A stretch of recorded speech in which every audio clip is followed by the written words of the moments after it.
It Takes What It Takes, Week 1 reading. The Illusion of Choice. I got hired by the Memphis Grizzlies in 2014. It was my first foray into basketball, and it gave me the chance to work with some amazing athletes. Perhaps the most amazing was Vince Carter, who had joined the team that year for his 17th NBA season. As of this writing, he's still playing in the NBA at age 42. That kind of longevity can only be the product of great choices. Sure, Vince has superior genes. All you have to do is watch video of that 360 in the 2000 slam dunk contest to know that. But everyone who makes it in the NBA has superior genes. Not many people make it in the league for 10 years. Barely anyone plays into his 40s. Vince played his college ball at North Carolina, but he grew up in Daytona Beach, Florida. As a huge Florida State football fan, I worked with the Seminoles during the time period I worked with the Grizzlies. So Vince and I bonded talking about Jimbo Fisher's team. I also worked with Alabama at the time, and in early 2015, the Crimson Tide football program was dealing with the huge, high-profile off-field issues. The most recent was a DUI charge for cornerback Geno Smith. During a conversation about those issues, Vince asked me what percentage of players at the top level of college football expect to play in the NFL. I estimated about 70%. To Vince, this seemed crazy. Anyone with a basic grasp of math can see that even the very best college football programs see only about 10% of their players find success in the NFL. Vince was amazed that so many players could have had such a goal while behaving in ways so counter to what it would take to actually achieve that goal. Vince had built his career on making choices that led to behaviors that helped him reach his goal. Keep performing at a high level in the NBA for as long as possible. Over the years, he has revealed a lot of these issues and choices. Some of them are simple decisions any of us could make in our own lives. He stretches more often. Anyone can do that. He drinks more water. He told GQ magazine in 2017 that he can't remember the last time he drank a soda. He cut back on fried foods. He avoids the pizza and wings that sometimes get delivered to NBA locker rooms for post-game meals. He never goes to sleep immediately after eating so he can give his body time to digest. We all can make those choices, and we'd probably be all better off for them. Some of Vince's choices are unique to Vince. For example, he told SB Nation he chooses not to dunk so much anymore. This isn't because age has rendered him incapable. He can still throw it down better than half the players in the NBA. But Vince understands his knees have only so many dunks in them, so he doesn't crush the rim when a layup will suffice.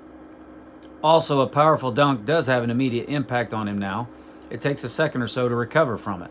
And that second or two could have given the 2 points to the other team because it delays Vince getting back on defense.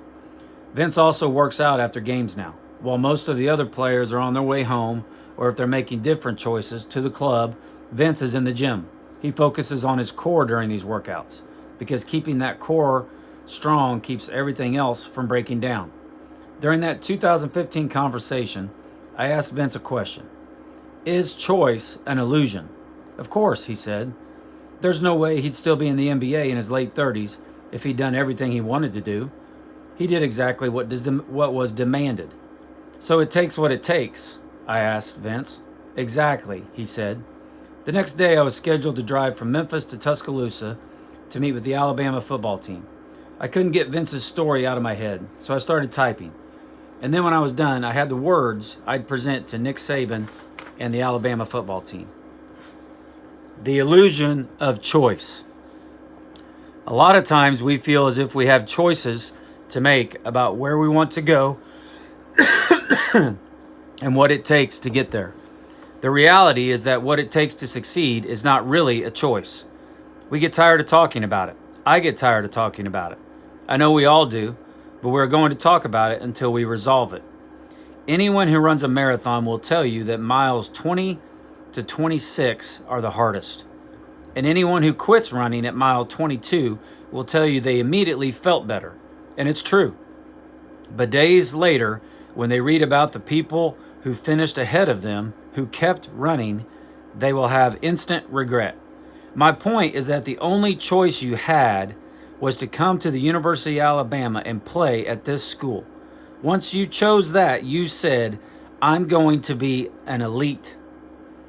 If that's true, then the formula is the formula. Years from now, when they look back at this Alabama team, all that will be left is what we did. The process is the process, not what we could have done if only this or that had happened. If we are truly elite, if we are a team who believes big and we don't have a choice about how we do things, none. This game rewards people who do it right. This game has demands. You do them and you succeed, or you don't do them and you struggle. There is no middle area. My point is we don't have a choice about how we are going to do things if we are going to stay true to the goals we all made at the start of each season. I presented these thoughts to the Alabama football team and later realized what the content was. The content was wasn't fundamentally different from what I had taught previously, but the conversation with Vince had crystallized the message. There is no choice. It takes what it takes.